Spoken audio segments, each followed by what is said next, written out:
तो प्यारे बच्चों, आप सभी को नमस्कार। कैसे हो आप सभी? उम्मीद करते हैं आप बहुत ही अच्छे होंगे और अपने पढ़ाई को पूरे मन लगा के कर रहे होंगे। तो चलिए शुरू करते हैं।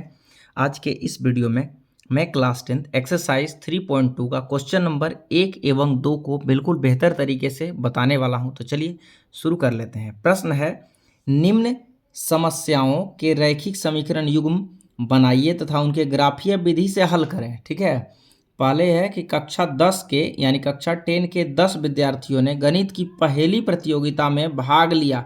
यदि लड़कियों की संख्या लड़कों की संख्या से 4 अधिक हो तब प्रतियोगिता में भाग लेने वाले लड़कों और लड़कियों की संख्या ज्ञात कीजिए। ठीक है, क्या करना है? ज्ञात करना है।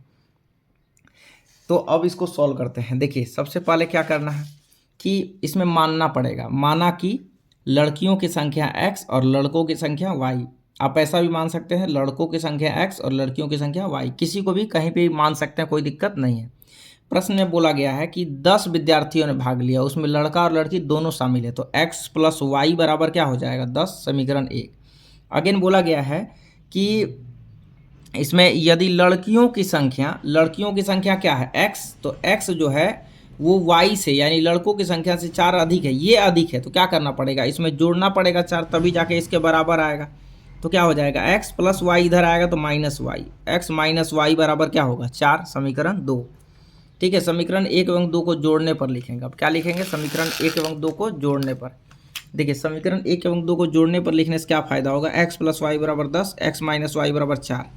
ठीक है, एक प्लस में एक माइनस में है तो क्या होगा? कैंसिल आउट हो जाएगा, ये घट जाएगा। ठीक है, यहाँ जुट जाएगा क्योंकि plus plus plus plus plus. तो एक्स एक्स क्या कितना? 2x। यहाँ 10 4 14 हो जाएगा, 2 से कैंसिल हो जाएगा, 2 सते 14। x बराबर क्या मिला? 7। ठीक है, तो अब क्या करना है हम लोगों को? फिर आगे बढ़ना है इसमें कि देखिए कि 7 में निकल गया। आप समीकरण 1 में x का मान रख दीजिए, समीकरण 2 में भी रख सकते हैं। तो समीकरण 1 है x प्लस वाई बराबर 10। तो x के जगह पे क्या वैल्यू है? 7। तो 7 लिख देंगे। 7 प्लस वाई बराबर 10।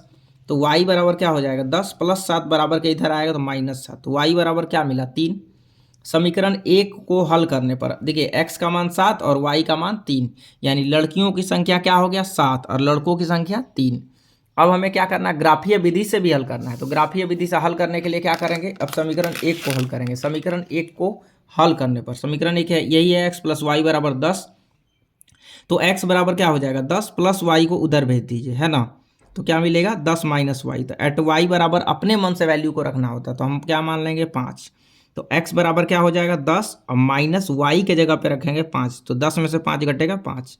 तो क्या मिला? अगर मैंने क्या माना है? y का मान 5 माना है तो x का मान भी क्या आया? 5। 5 और 5 ये हो गया हम लोगों का। ठीक है, इसी तरह से दूसरा और कम से कम 2 वैल्यू रखना होता है। ठीक है, कितना वैल्यू रखना होता है? 2 वैल्यू रखना होता है। तो इसको भी रखते हैं हम लोग। चलिए देखिए, जैसे ये हुआ उसी तरह से ये समीकरण 2 को हल करने पर चलेंगे। x माइनस वाई बराबर 4 है। तो क्या मिलेगा यहाँ से कि x बराबर 4 प्लस वाई हो जाएगा, है ना, क्योंकि माइनस वाई बराबर के इधर आएगा तो प्लस वाई हो जाएगा। ठीक है, तो प्लस वाई हो गया। फिर क्या मिलेगा? एट वाई बराबर -2 मान लिए तो क्या मिलेगा? x बराबर 4 प्लस वाई के जगह -2 रख दिए, प्लस माइनस माइनस। 4 में 2 घटेगा, 2 आया। यानी जब हमने क्या रखा? जब y का मान -2 तो x का मान 2 आ गया। ठीक है, इसी तरह से और एक पॉइंट बिंदु मानना पड़ेगा। y बराबर -3 मान लेंगे तो इसी वैल्यू में रखेंगे। x बराबर 4 प्लस माइनस वाई के जगह पे -3 प्लस माइनस माइनस 4 -3 बराबर 1। ठीक है, ये हो गया। चलिए अब आगे बढ़ते हैं। अब क्या करना पड़ेगा? हम लोगों को ग्राफ खींचना पड़ेगा। तो ग्राफ कुछ इस प्रकार से है। देखिए ग्राफ है ना, ग्राफ इस प्रकार से ये हो गया y एक्सिस, है ना, और ये हो गया x एक्सिस। ये पॉजिटिव y एक्सिस हो गया 0 के ऊपर, और 0 के नीचे क्या हो गया? Negative y axis. ये हो गया इधर 0 के इस साइड बाईं तरफ, मतलब ऋणात्मक x एक्सिस, और यहाँ पे धनात्मक x एक्सिस। ठीक है, तो क्या करना हम लोगों को? x में पहले क्या लेना है? 5 5। तो x में 5 तो y में भी कितना है? 5। ये हो जाएगा इसका वैल्यू, है ना। क्या हो जाएगा? ये हो जाएगा 5, 5, 5, 5 हो जाएगा। ठीक है, इसी तरह से दूसरा वैल्यू क्या है? देखिए x में 4 तो y में 6। x में 4 हो जाएगा, y में 6, तो क्या लिखेंगे? 4 और 6 हो जाएगा। ठीक है, तो यहाँ से एक ग्राफ को खींच दिया गया, है ना। स्केल रख के इस दोनों बिंदुओं से इसको खींच लेंगे। ठीक है, दूसरा क्या है? दूसरा ग्राफ हम लोगों को क्या है देखिए, x में 2 तो y में माइनस, x में 2 कहाँ है यहाँ, तो y में -2 नीचे यहाँ हो जाएगा। तो क्या लिखेंगे यहाँ पे 2 -2। दूसरा क्या है x में 1, तो x में 1 कौन सा, ये y में -3 यहाँ पे, तो 1 -3 लिख देंगे और यहाँ से भी एक ग्राफ खींच लेंगे। तो ये हो गया इसका बिल्कुल सही एंड एक्यूरेट सॉल्यूशन। चलिए आगे बढ़ते हैं। अब क्वेश्चन नंबर 2 में आ जाते हैं। क्वेश्चन नंबर 2 में आ जाते हैं। क्वेश्चन नंबर 2 क्या कह रहा है इसको समझते हैं। देखिए क्वेश्चन नंबर 2 में बोला गया है कि 5 पेंसिल तथा 7 कलमों का कुल मूल्य 50 रुपया है ना, और यदि 7 पेंसिल और 5 कलमों का कुल मूल्य 46 रुपया है, बाद में इसका मूल्य इधर उधर हुआ, तो एक पेंसिल और एक कलम का मूल्य ज्ञात करना है। तो क्या करेंगे, मान लेंगे, इसमें भी क्या करना पड़ेगा, मानना पड़ेगा। माना कि पेंसिल का मूल्य बराबर x रुपया और कलम का मूल्य बराबर y रुपया। ठीक है, प्रश्न से क्या होगा, यहाँ देखिए 5 पेंसिल बोला गया तो 5 गुना x कर देंगे, क्योंकि पेंसिल का मूल्य x रुपया है तो x से गुना करेंगे 5x, और 7 कलम है तो 7 गुना y बराबर कै रुपया मिलता है, 50 रुपया में। अगेन कुछ दिनों के बाद 7 पेंसिल तो 7 गुना x हो जाएगा और 5 कलम का मूल्य 46 रुपया में मिल जाता है। ठीक है, तो क्या करेंगे इसको, तो ये हो गया है ना, मैं इसके कॉफिशिएंट से इसमें गुना, इसके कॉफिशिएंट से इसमें गुना कर देंगे। तो क्या लिखेंगे, समीकरण 1 में 7 से समीकरण 2 में 5 से गुना करके घटाने पर गुना कर देंगे। 7 पचे 35x प्लस 7 7 49y प्लस 50 गुना 7 करेंगे तो 350 आएगा। ठीक है, दूसरा क्या मिलेगा, 5 से 5 7 35x प्लस प्लस प्लस हो जाएगा 5 25y और 5 को 46 से गुना करेंगे 230।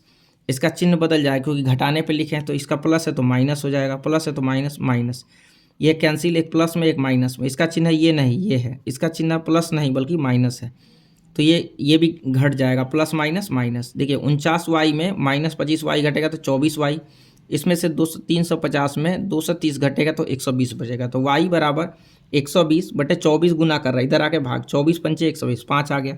y का मान कितना आ गया, 5। अब क्या करना है, समीकरण 1 में रख दीजिए इसको, समीकरण 1 में y का मान रख देंगे तो 5x + 7y बराबर 50, 5x + 7 गुना y का मान क्या रखेंगे यहाँ पे 5, तो 5 रख देंगे 50, 5x बराबर 35, 7 पचे 35 बराबर 50, तो 5x बराबर 50 + 35 बराबर के इधर आएगा तो -35, तो x बराबर 15 अब बटे 5 गुना इधर आके भाग, 5 दिया 15, तो x का मान 3 हो गया और y का मान क्या हो गया, 5 हो गया। अब हमें ग्राफीय विधि से हल करने के लिए क्या करना पड़ेगा, समीकरण 1 को हल करने पर, तो समीकरण 1 को हल कर लेते हैं। देखिए समीकरण 1 को हल करने पर 5x + 7y बराबर 50, तो हम x को इधर रख सकते हैं या फिर y को, तो 5x को ही रख लेते हैं, तो 50 + 7y बराबर के इधर आएगा -7y, तो x बराबर क्या मिलेगा, 50 - 7y बटे 5 गुना इधर आके भाग। अब हमें क्या करना है कि y का मान अपने मन से सोच के रखना है। ठीक है, तो y का मान रख दीजिए, y का मान हम 5 रखते हैं। अगर हम इसमें 5 रखेंगे तो क्या मिलेगा, देखिए अगर हम y का मान क्या रखते हैं, अगर y का मान 5 रखते हैं, y बराबर 5, तो x बराबर 50 - 7 गुना y की जगह 5 रखेंगे बटे 5, तो 50 7 पचे 35 बटे 5, तो क्या मिलेगा, 50 में से 35 घटेगा 15 बटे 5, तो 3 मिल गया, है ना। इसी तरह से हम क्या करेंगे, इसी तरह से हम दूसरा वैल्यू रखेंगे, y बराबर 6 रख लेते हैं, तो यहाँ 50 - 7 गुना 6 बटे 5, तो 50 - 7 6 42 बटे 5, तो 8 बटे 5 आया, तो ये पॉइंट में आएगा, दशमलव में 1.6। अगेन समीकरण 2 को हल कर लेंगे, समीकरण 2 को जब हम हल करने चलेंगे तो क्या मिलेगा, देखिए 7x + 5y बराबर 46, तो 7x बराबर 46 + 5y इधर आएगा -5y, तो x बराबर 46 - 5y बटे 7 गुना कर रहा है, इधर आके क्या करेगा, भाग, तो ये भाग कर दिया। ठीक है, तो अगले बार हमें y का मान रखना है, तो y बराबर क्या लेंगे 5, x बराबर क्या मिलेगा 46 - 5 गुना y के जगह पे क्या रखना है 5 बटे 7, इसको कैलकुलेट करेंगे तो 46 - 5 25 बटे 7, तो क्या मिलेगा 21 बटे 7, 7 × 21 3 आ गया। y बराबर 6 ले लेंगे, y बराबर अगर हम लोग क्या लेते हैं 6, तो क्या मिलेगा यहाँ से, देखिए अगर हम y का मान 6 लेते हैं तो इसके जगह रखेंगे 5 गुना y, तो 5 6 30 बटे 7, तो 46 में से 30 घटेगा 16 बटे 7, 2.2 आ गया। ठीक है, अब हमें क्या खींचना है, ग्राफ खींचना है, तो ग्राफ कैसे खींचेंगे, चलिए ग्राफ के लिए चलते हैं। चलिए ग्राफ के लिए हम लोग आ जाते हैं। चलिए ग्राफ है यही हम लोगों का, तो देखिए ये हो गया y एक्सिस, ये हो गया x एक्सिस। देखिए सबसे पहला वैल्यू क्या है कि x में एक्स में 3 तो वाई में 5, एक्स में 3 ये हो गया, वाई में 5 हो गया यहाँ पे, ठीक है। 3,5 लिख दीजिए, 3,5। दूसरा क्या है कि एक्स में 1.6, एक्स में 1.6 हो गया तो वाई में 6, वाई में 6 हो जाएगा। एक्स में 1.6 तो वाई में 6, यही हो जाएगा। तो 1.6, 6, ठीक है। दूसरा वैल्यू क्या है हम लोगों का, एक्स में 3 तो यहाँ से एक ग्राफ खींच लिए, यहाँ से एक ग्राफ खींचा गया, ठीक है। दूसरा एक्स में 3, एक्स में 3 तो वाई में कितना 5, यही वैल्यू आ जाएगा।